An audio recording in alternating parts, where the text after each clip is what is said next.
Sabrang 0 point থেকে স্বাগতম। আমরা ঘুরে ফিরে শাহপুরি দ্বীপ থেকে সাবরাঙে চলে আসছি। সেটা সাবরাঙের 0 পয়েন্ট। এখানে যে ট্যুরিস্ট ক্যারাভ্যানে ইউজুয়ালি এখানে আসে বিরতি দেয়, বিরতি শেষ হলে আবার কক্সবাজারের দিকে ব্যাক করে। এটা মোটামুটি ট্যুরিস্ট স্পট হয়ে গেছে, যেখানে অনেক গোসলও করতেছে অনেকে।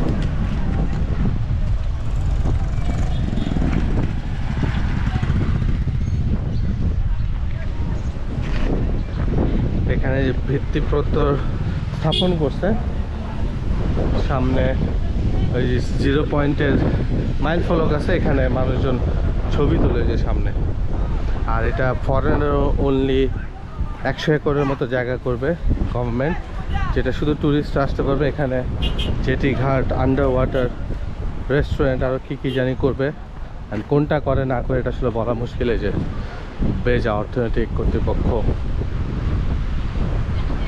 আর এখান থেকে 8.5 কিলোমিটার কেবল কার যাবে নাফ নদীর ওইখানে, মানে টেকনাফ জেটি ঘাটের ওইদিকে। আর কক্সবাজার থেকে সাবরাং পর্যন্ত এক্সপ্রেস হয়ে আসবে। সো অনেক বড় চিন্তা ভাবনা এই এলাকা নিয়ে সরকারের। এদিক থেকে আপনি হয়তো সামনের দিকে আরও যাওয়া আসা করতে পারতেন, এখন এটা যেতে পারবেন না, রেস্ট্রিকশন। হয়তো সামনে যেতে পারবেন, বাট খুব বেশি যেতে পারবেন না। এই যে সাবরাং ট্যুরিজম পার্ক, এটা সাবরাং 0 পয়েন্ট বলে। ঘড়িটা নষ্ট হয়ে আছে, সবাই এখানে এসে ছবি তোলে, খাওয়া দাওয়া করে। কক্সবাজারের তুলনায় এখানে মানুষজন কম, তো এখানে গোসলও করে। এই হলো আপনার সাবরাঙের ছোটোখাটো একটা ট্যুর। সাবরাঙে এই জিনিসগুলো করতে পারেন। এখানে ফুচকার দোকান আছে, চা, কফি, নারিকেল, এই টাইপের খাবার দাবারই আছে বেশি। আর এখানে পানি আর একটু ভালো, গোসল করতে পারবেন শান্তি মতো, পানির কোয়ালিটি ভালো। টুরিস্ট ফটোগ্রাফারও আছে, আপনার ছবি তুলে দেবে।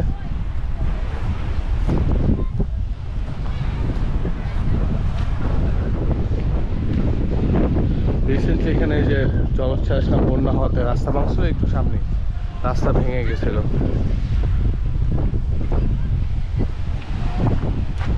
এটা সংস্কার করছে, এই যে ভালো মানুষজন গোসল করতেছে আর কি।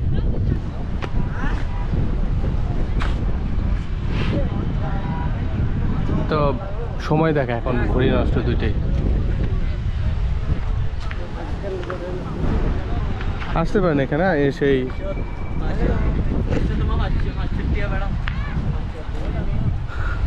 এখানে ইভেন গোসলও করা যাবে, অনেকে গোসল করতেছে।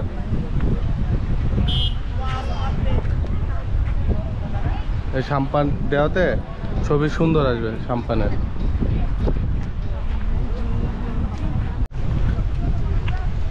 ঘূর্ণিঝড়, জলোচ্ছ্বাস হলে এই থেকে মানে প্রভাবটা বেশি পড়ে। এই জন্য এখানে যে রিসেন্টলি যে টেকনাফের রাস্তা ভাঙছিল কিছু মেরিন ড্রাইভে, এই সামনের দিকে সেই রাস্তাটা ওটা মেরামত করছে। এই জন্য এখানে যে বালু দিয়ে বাদ দেওয়ার চেষ্টা, বালুর বস্তা, এগুলো আগে ছিল না। রিসেন্ট ঝামেলা হওয়ার পর থেকে এগুলো আগে ছিল না, রিসেন্ট ঝামেলার পর থেকে এখানে দিয়েছে।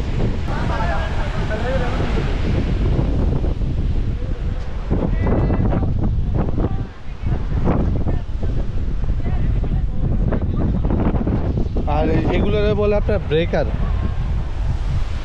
মানে এগুলো মানে বৈজ্ঞানিকভাবে পরীক্ষিত। ওই বড় বড় ঢেউ আসলে এটা 3 করে এগুলোর উপর পড়লে ঢেউটা ভেঙে যায়, স্প্লিট হয়ে যায়।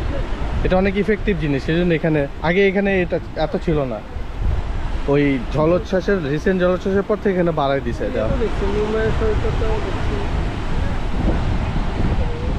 আগে 3 বছর আগে অনেক খালি ছিল,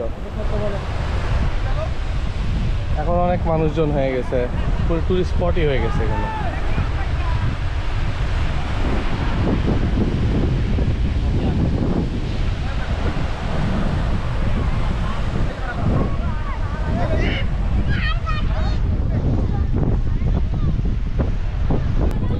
সাবরাং 0 পয়েন্ট থেকে এই হলো আপনার দেখার জায়গা। এখানে গোসল করতে পারবেন, ফটো তুলতে পারবেন, খাওয়ার জায়গা আছে এখানে।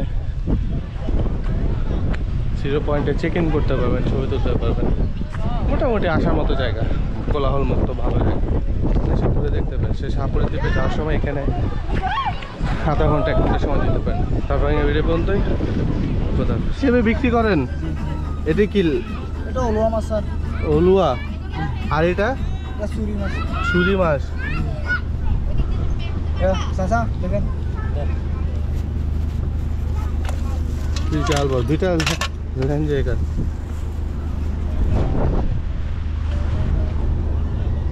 এগুলো কেজি কেমন? হালকা হুম, হালকা 500 এরকম। কেজি 500? কেজি তো অনেক হবে মনে হয়। হ্যাঁ অনেক। আর বাটা মাছ পোনা আছে একদম ফ্রেশ লবণ ছাড়া।